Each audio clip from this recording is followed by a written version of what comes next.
नमस्कार, स्वागत है आपका संसद टीवी पर। मैं हूं मनोज वर्मा और आप देख रहे हैं हमारा खास कार्यक्रम मुद्दा आपका में आज हम बात करेंगे जनता के जनादेश की। उत्तर प्रदेश, उत्तराखंड, गोवा और मणिपुर के विधानसभा चुनाव में भाजपा को जीत मिली है तो पंजाब में आम आदमी पार्टी ने भारी भरकम जीत हासिल की है। 4 राज्यों में भाजपा और पंजाब में आम आदमी पार्टी के जीत के क्या मायने हैं? क्या देश की राजनीति बदल गई है? क्या जात पात की राजनीति कमजोर पड़ रही है और लोग सरकार के काम और कल्याणकारी योजनाओं को अधिक महत्व दे रहे हैं? दरअसल 5 राज्यों के विधानसभा चुनाव के जो परिणाम उभर के सामने आए हैं उसके कई नए पहलू भी उभर कर सामने आ रहे हैं। इसलिए इन पहलुओं को समझना जरूरी है, उन्हें जानना जरूरी है। चर्चा करने के लिए खास मेहमान मेरे साथ इस समय स्टूडियो में मौजूद हैं। वरिष्ठ पत्रकार रामनारायण श्रीवास्तव जी हमारे साथ हैं। रामनारायण जी, आपका बहुत बहुत स्वागत है संसद टीवी पर। साथ ही मेरे साथ वरिष्ठ पत्रकार रामकृपाल सिंह जी जुड़े हुए हैं। रामकृपाल जी, आपका भी बहुत बहुत स्वागत है संसद टीवी पर। और हम बात करेंगे बिजनेस स्टैंडर्ड की राजनीतिक संपादक अदिति फडणीस जी से। अदिति जी, आपका भी बहुत बहुत स्वागत है संसद टीवी पर। और शुरुआत मैं आप ही से करूंगा। जनादेश आ चुका है, परिणाम भी सबके सामने हैं। 4 राज्यों में बीजेपी की सरकार और 1 राज्य में आम आदमी पार्टी की सरकार।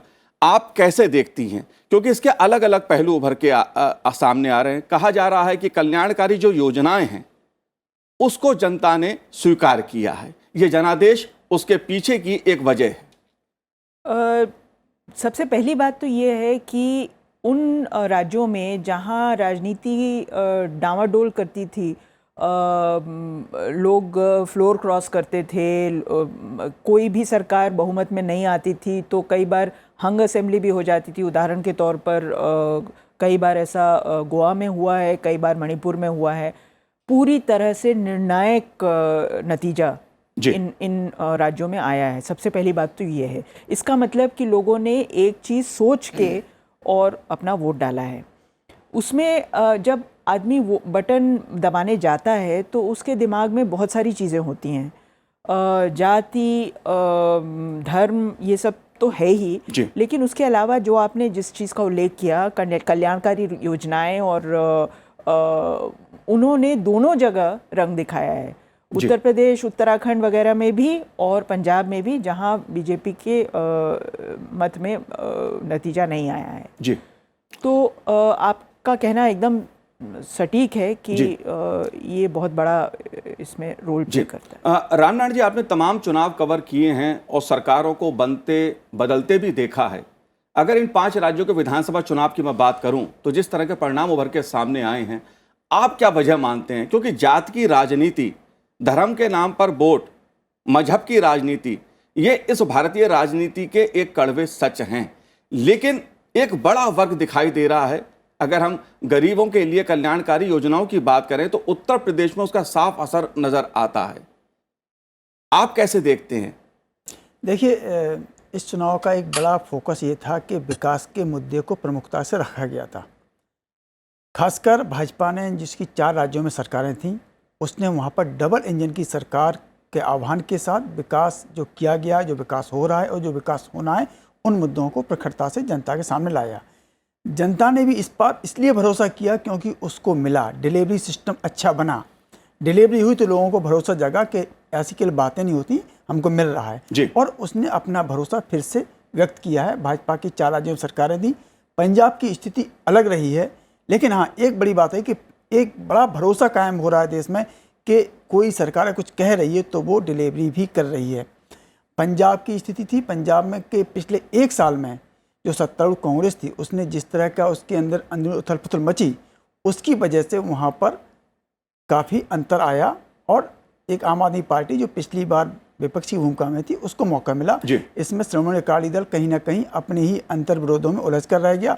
भाजपा वहाँ पर ताकत नहीं थी, लोगों को लगता था कि भाजपा सरकार में नहीं आ सकती थी, इसलिए उन्होंने एक ऐसे ऑप्शन को चुना जो वादे भी कर रही थी और दिल्ली में जिसकी सरकार है वहाँ डिलीवरी भी कर रही थी। कुल मिला के देखा जाए तो डिलीवरी सिस्टम को लेकर के एक बड़ा जनता ने भरोसा जताया है। लेकिन इसके अभी केवल 5 चुनाव तक की बात नहीं, आगे और भी चुनाव हैं, इसलिए बाकी जो राज्य सरकारें हैं उनको भी अब अपना सिस्टम सुधारना पड़ेगा। जनता से जो वादे किए हैं, जनता के लिए योजना चलाई, उनको जनता तक पहुंचाना है या जनता तक उनका लाभ पहुंचे। तो कुल मिलाकर देखा जाए तो एक सकारात्मक चुनाव ये आया है और नतीजे भी सकारात्मक आए हैं, देश की राजनीति में एक बड़ा बदलाव के संकेत हैं कि जातिवाद, आपने धर्म की बात की, उस पर लोग नहीं गए, बल्कि विकास की एक राजनीति को उन्होंने समर्थन दिया है। लेकिन जाति और धर्म की राजनीति ऐसी है जो समाप्त नहीं हो सकती है, उसको आप कुछ समय के लिए हल्का कर सकते हैं, लेकिन जिस तरह के नेताओं के व्यवहार है, नेताओं की जो बातें हैं, नेताओं के जो नारे हैं, और फिर से जो बयानबाजी शुरू हुई नेताओं की एक दूसरे को लेकर के, उससे हमें लगता नहीं कि ये सकारात्मक राजनीति के लिए अच्छे संकेत हैं, क्योंकि फिर से वही राग रापना शुरू कर दिया जाति और धर्म और ये होने वाला। तो इससे आपको संभल के भी रहना होगा और सभी दलों को संभल के रहना पड़ेगा। लेकिन अगर इस तरह की राजनीति चलेगी तो इसके अच्छे परिणाम नहीं देखिए, आएंगे। जनता का जो जनादेश है वो सबके सामने है, और जनता ने क्यों जनादेश दिया उसके भी अलग अलग पहलू उभर कर सामने आए। ये राजनीतिक दलों को समझना है, नेताओं को समझना है, वो कैसी बयानबाजी करें, कैसी नहीं करें। राम कृपाल जी, आपने भी तमाम चुनावों को करीब से देखा है और सरकारों की कार्यशैली को भी देखा है। उत्तर प्रदेश की अगर मैं बात करूं तो उत्तर प्रदेश के मामले में एक बात कही जाती थी कि जात पात की राजनीति बहुत हावी रहती है। मैं ऐसा नहीं कह रहा हूं कि इस बार जात पात की राजनीति नहीं हुई होगी, लेकिन इस बार मुझे जात पात की वो राजनीति पीछे छूटती नजर आ रही है और विकासवाद की राजनीति ज्यादा अधिक हावी दिख रही है। क्योंकि अगर मैं जाट लैंड की बात करूं तो भावी बीजेपी को सफलता मिली, जिस तरह के सवाल खड़े किए जा रहे थे।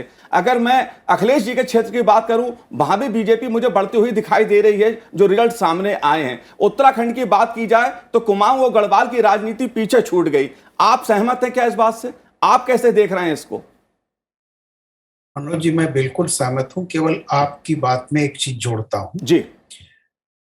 2014 से, या कहिए 12 से, अगर 12 में छोड़ भी दूं तो 14 से 22, अगर उत्तर प्रदेश का संदर्भ लें, 8 साल होते हैं। 8 साल में ये चौथी परीक्षा थी।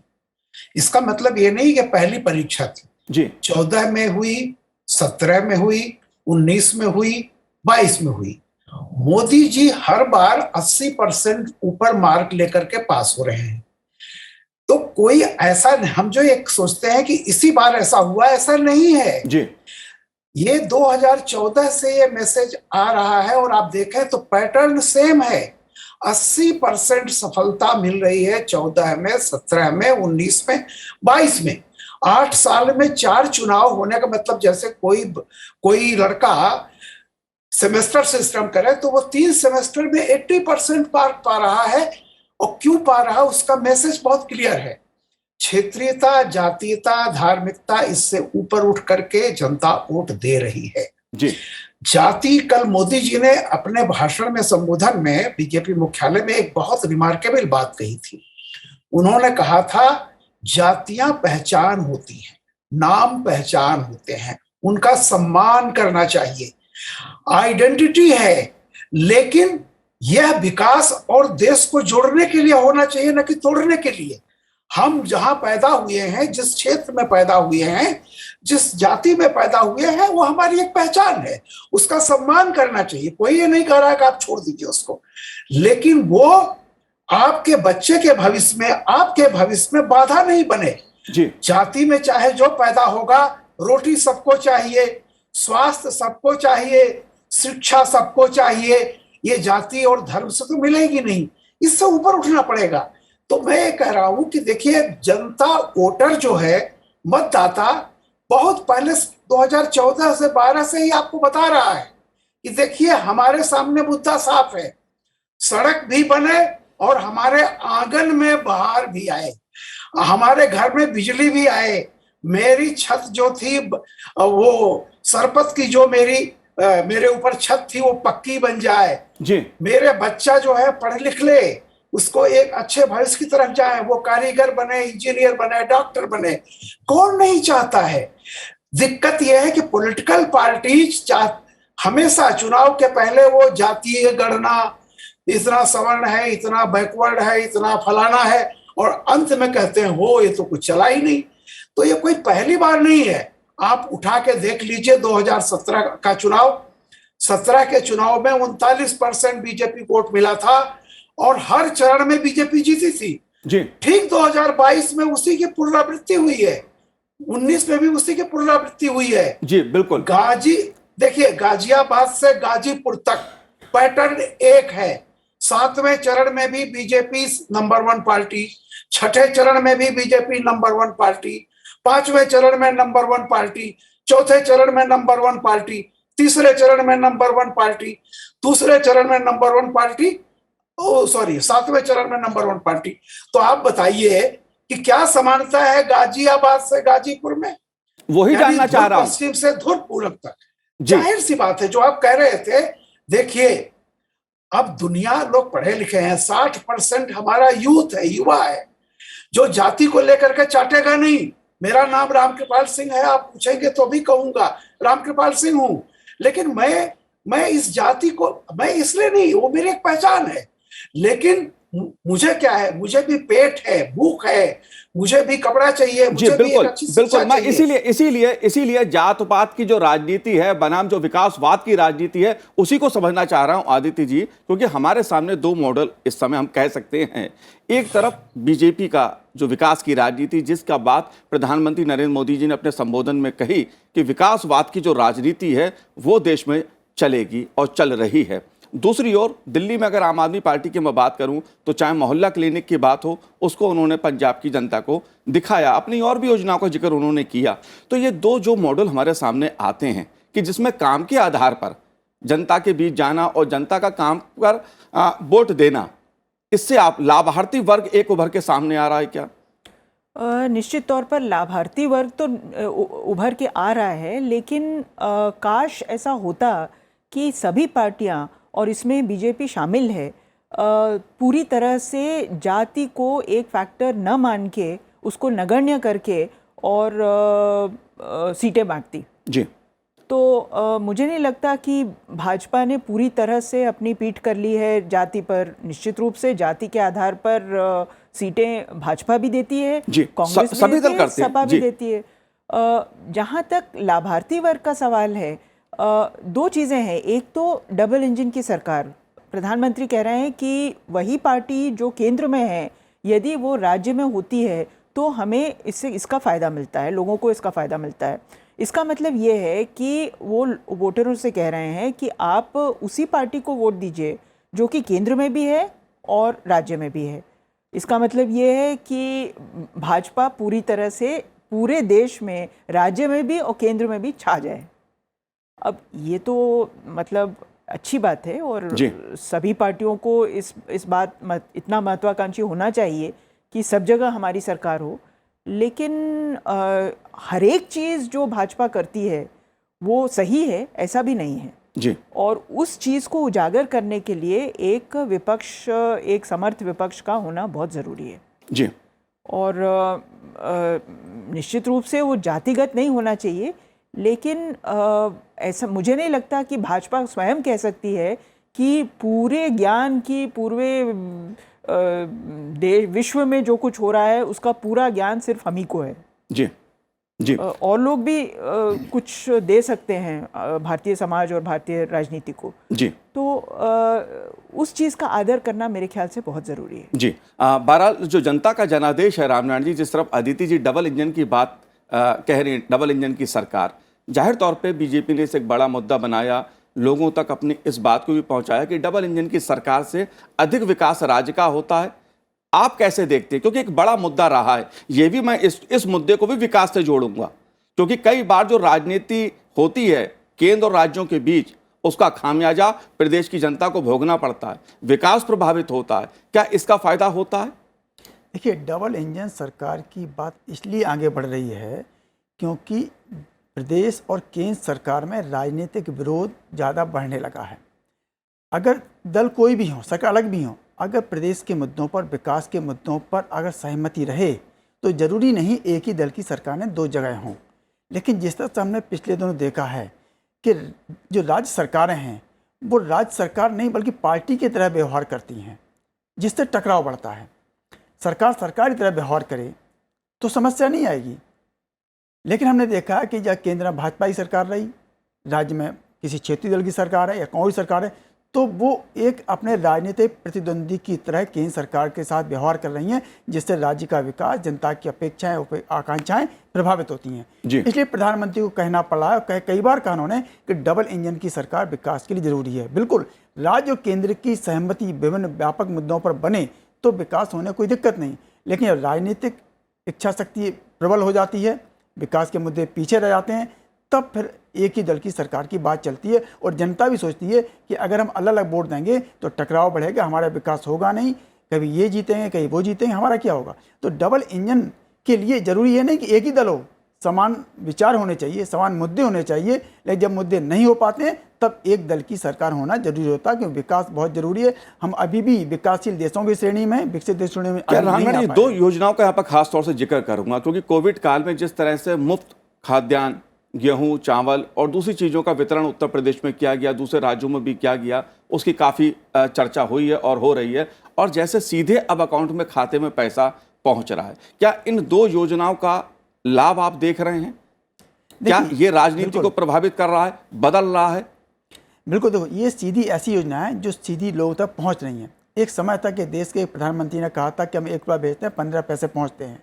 वो इतना ज़्यादा पॉपुलर हो गई थी बात कि जनता ही मान लेगी कि सरकारी सिस्टम में आपको लाभ मिलना असंभव है, अब मिल नहीं सकता। लेकिन मोदी सरकार ने पिछले 7 साल में इस धारणा को बदला है। डीबीटी स्कीम लाया है, आपके सीधे खाते में, जनधन पहले खाते खुलवाए गए, फिर पैसा पहुँचाया गया, पहले विभिन्न योजनाओं का पैसा पहुँचा गया, किसानों के खाते खुलवाए गए, किसानों तक पैसा पहुँच रहा है, हर 3 माह में 4 माह में जो भी है उसमें पैसा पहुँच रहा है उनके पास में। और दूसरी योजनाएं हैं वो उनके पैसा पहुँचने लगा। अनाज की बात आई, अनाज सीधा मिल रहा, उनको सीधी डिलीवरी सिस्टम हो रही है। तो वही बात है कि आपने सीधा जनता से संवाद ही नहीं किया, जनता तक लाभ पहुँचाया है, बिचौलिए खत्म किए हैं, जो मॉनिटरिंग हुई वो मजबूत हुई है। तो आप जितना जनता के करीब जाएंगे, जनता से की चीज़ों को उन तक पहुँचाएंगे, कोई भी लाभ हो, चाहे मॉनिटरी लाभ हो या अन्य अनाज जो भी लाभ हो, वो सीधे पहुँच रहे मिल रहे हैं। तो जनता को क्या चाहिए? जनता को वही चाहिए कि आप जो कह रहे हैं मिले तो उसको, उसे बातें नहीं चाहिए, नारे नहीं चाहिए उसको। और मोदी सरकार अगर सफल हो रही, देश के आज 18 राज्यों में एनडीए की सरकारें हैं, तो उसकी वजह यही कि इन्हें अपने डिलीवरी सिस्टम को बहुत मजबूत किया है। मैं केवल यहाँ पर मोदी सरकार ही नहीं, केजरीवाल जी ने भी अपनी कई योजनाएं गिनाई हैं। रामकृपाल जी, मैं आपसे ये दो जो मॉडल हैं जिसकी चर्चा हो रही है इस समय, क्योंकि केजरीवाल जी भी अपनी चर्चा कर रहे हैं कि उन्होंने बहुत कुछ दिल्ली में विकास किया है, मोहल्ला क्लिनिक का खास तौर पे वो जिक्र करते हैं, स्कूलों का जिक्र करते हैं। वहीं दूसरी ओर केंद्र सरकार है, योगी सरकार है, जिसने जिस तरह से कोविड काल में जिस तरह लोगों की मदद की है, खाद्यान्न जिस तरह का वितरण किया गया है, सीधे पैसा अकाउंट में पहुंच रहा है, क्या इन योजनाओं का लाभ जो आम जनता को मिला है उसका ये असर हमें बदलती हुई राजनीति में दिख रहा है कि अब जात पात पीछे छूट रहा है, धर्म की राजनीति पीछे छूट रही है और विकासवाद चल रहा है? मनोज जी, देखिए मैंने जो बात कही थी जी, आपने पूछा था कि इस चुनाव का मैसेज क्या है। पहला मैंने कहा कि यह चुनाव का मैसेज 2014, 17, 19 से अलग नहीं है। मैसेज बहुत पहले से आ रहा है। देखिए 2014 में लाभार्थी नहीं था लेकिन लाभाकांक्षी था। एक दुनिया हमेशा, चाहे वो कभी भी 2014 के पहले भी, ये बताइए इंदिरा गांधी ने जब नारा दिया था गरीबी हटाओ, प्री पर्स की समाप्ति और बैंकों का राष्ट्रीयकरण, जी, ये तीनों चीजें किसके लिए थी? गरीब के लिए थी ना। बैंकों का राष्ट्रीयकरण किसके लिए किया गया था? विजय माल्या के नहीं, वो बिथुआ जो गांव में रहता है, बिरुआ जो गांव में रहता है, उसके लिए किया गया था। लेकिन हुआ कब? जब मोदी आए तब उन्होंने जाकर के जनधन अकाउंट खोला। तो आप ये देखिए ना कि मैं ये कहता हूं कि समाज में, हमारे शरीर में भी देखिए पेट भी है, नाभि भी है और नाक भी है। दो चीजें होती हैं। इनइक्वालिटी 3 तरह की होती है, economic inequality, inequality of power, inequality of status. सामाजिक अस्मिता भी एक बड़ी चीज होती है, नाप होती है।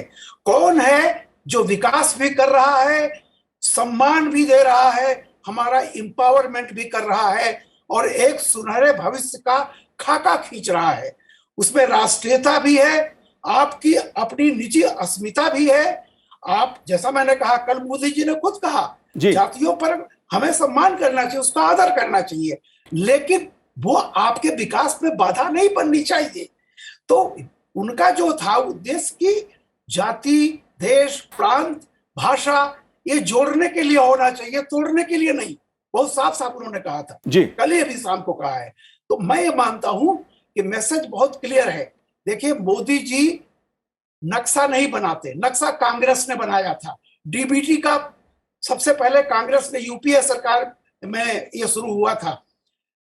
डीबीटी यानी डायरेक्ट बेनिफिट ट्रांसफर करेंगे, वहां शुरू हुआ था। आधार कार्ड यूपीए ने शुरू किया था। ये मोबाइल कोई मोदी के जमाने में नहीं आया, मोदी जी एक ऐसे बिल्डर हैं जो नक्शा किसी का भी बनाया हुआ हो, कहीं भी अच्छा काम हो रहा हो, वो इमारत बनाना शुरू करते हैं, जी वो डिलीवरी करते हैं। जो लोग केवल नक्शा बनाते थे वो चले गए। जी बिल्कुल बिल्कुल नक्शा बनाने से काम नहीं चलेगा, बिल्कुल आप उस नक्शे के हिसाब बिल्कुल से रामनारायण इमारत जी बनाइए। बिल्कुल बिल्कुल रामकृपाल जी, मैं इसी को समझना चाह रहा हूं। अदिति जी, तमाम सरकारें जिस प्रकार की योजनाएं चलाती है, रामकृपाल जी ने कहा कांग्रेस पार्टी ने भी गरीबी हटाओ का नारा दिया, गरीबी कितनी हटी नहीं, वो एक अलग बहस का मुद्दा हो सकता है। तमाम तरह की और भी योजनाएं कांग्रेस ने चलाई। मैं ये समझना चाह रहा हूं कि जनता का जो भरोसा है, कांग्रेस ने भी मनरेगा शुरू किया था, लेकिन भरोसा बीजेपी सरकारों पर उसका देखने को मिल रहा है, दूसरी क्षेत्रीय पार्टियों पर देखने को मिल रहा है। कांग्रेस की हार की वजह आप क्या देखती हैं? पंजाब में कांग्रेस की सरकार थी, इसलिए मैं समझना चाह रहा हूं, क्योंकि अगर बीजेपी अच्छा कर रही है या आम आदमी पार्टी अच्छा कर रही है तो कांग्रेस का इतना खराब प्रदर्शन क्यों? मेरे ख्याल से पंजाब में अगर ख़ास तौर से पंजाब को देखा जाए तो उसके बहुत से कारण थे। एक तो इनकम्बेंसी, हमने देखा है कि उत्तर प्रदेश में भी सीटें कम हुई हैं, पार्टी वापस आ गई है लेकिन सीटें निश्चित रूप से कम हुई हैं। उसी तरह पंजाब में कांग्रेस की सीटें बहुत ज़्यादा कम हो गई हैं और पार्टी सत्ता हार गई है। अब अगर उसी नज़रिए से देखा जाए तो अकाली दल जिसने सबसे ज़्यादा राज किया है पंजाब पर, वो आज कहीं नहीं है। मतलब मेरे ख्याल से अकाली दल 1950 से आज तक के चुनाव में अकाली दल की सबसे कम सीटें इस चुनाव में आई हैं। तो मेरे ख्याल से इसके बहुत सारे कारण होते हैं और जो उथल पुथल कांग्रेस में हुई थी इधर हाल में, वो हम लोगों ने देखी है। लोग जिस तरह से करप्शन और इन सब चीज़ों में लिप्त थे, वो भी हम लोगों ने देखा है। तो मेरे ख्याल से लोगों ने कहा है और मेरे ख्याल से आम आदमी पार्टी का जो कैंपेन था कि एक मौका आम आदमी पार्टी को, वो मेरे ख्याल से बहुत ही अच्छा कैंपेन था। वो एक राइजिंग होप, एस्पिरेशन, महत्वाकांक्षी यंग लोगों की तरफ उन्मुख था। तो कई चीज़ों पर आम आदमी पार्टी ने बाजी मारी जो कि कांग्रेस नहीं कर पाई। और भाजपा का वैसे भी बहुत कम था पंजाब में, वो और भी कम हो गया है देखा जाए तो अगर डबल इंजन की सरकार और जगह काम कर रही है तो पंजाब में नहीं काम कर रही है। पंजाब में बहरहाल, अगर रामनारायण जी पंजाब की मैं बात करूं तो बीजेपी ने अपना विस्तार करने की वहां पर एक रणनीति इस बार अपनाई, लेकिन मैं उस राजनीति के बजाय इसको समझना जरूरी समझूंगा कि जो बात डिलीवरी की अभी रामकृपाल जी ने कही, क्या वो एक बहुत बड़ी वजह है? वायदे पहले भी होते थे, फ्री में मुफ्त की राजनीति दक्षिण भारत में खूब देखने को मिली है, टीवी तक लोगों ने बांटे हैं, स्कूटियां बांटी हैं, और भी बहुत कुछ दिया जाता है कई राज्यों में। लेकिन जो डिलीवरी सिस्टम है कि योजना एक बनी और वो जमीन पे उतरी, उसका लाभ लोगों तक मिला, क्या ये बदलाव है? मैं इसे किसी राजनीतिक चश्मे से देखना नहीं चाहता। देखिए, चुनाव के समय जो कुछ बंटता है वो अलग बात होती है, और लगातार सरकारी योजनाओं के माध्यम से जो आपको मिलता है वो अलग होता है।